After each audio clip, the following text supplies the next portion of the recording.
Hi guys, in this video I'm going to show you how to delete your search history on Safari. First thing you want to do is you want to click on the settings icon over here. And the easiest thing to go about it, of course, will be to go on the actual search bar. You click on the search bar and you find Safari. There is two different icons that will appear as Safari on your search bar in the settings. You want to click on the second one that is not related to Apple Cloud. So you click on the Safari on the regular icon and then you want to scroll all the way down. You scroll all the way down and you will find the information that it says clear history and website data. You click on clear history and website data and you will able to actually choose today, the last hour, today and yesterday, or all history. This is simply in relation to the search queries that you have done. Everything that you search for example, the last hour, is something that probably was just for today or for this moment, and you're not going to be looked into in the future.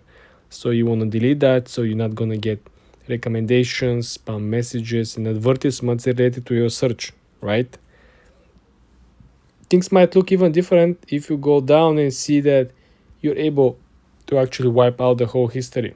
You might want to sell the phone, completely reboot the phone, or you just want to delete your account associated with this. This is how you're going to go about it. And then all we got to do is to click clear history. You also have another important options that probably not a lot of people are talking about when you're on the actual Safari. As you can see, you can toggle this in, which is in relation to preventing you from fraudulent website warnings. Right, this is important. Also, if you really want to, set a particular websites against, your kids or someone else, you can require a Face ID over here to unlock the private browsing. So this means that every time when you want someone to browse or use your phone, they have to have your Face ID unlock the phone before browsing, or even if you want to set particular websites that require your Face ID, this is still, I believe, very helpful. Something that I think you should definitely check is that you want to make sure that you do not have the allow website tinting. I think this is something that could potentially, in my opinion, drain your battery even further. This simply is additional interaction with the websites itself. Another thing is here overall the general sections. You could see that you should have the block pop-ups. This is important considering when you're actually using some of these sketchy websites for, let's say, looking to get like a coupon codes or something, and you have like plenty of different ads popping up from left and right.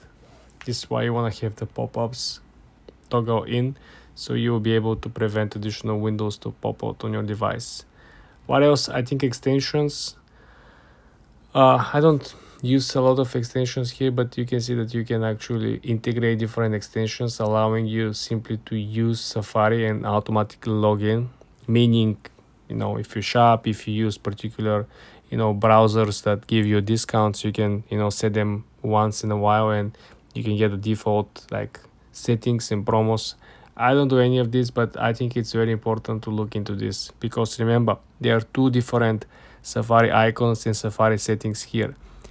We are on the original one and the second one is in relation to iCloud and the whole storage situation. So if you want to simply clear your history, this is where you want to go. For more videos like that, guys, subscribe and come back for more.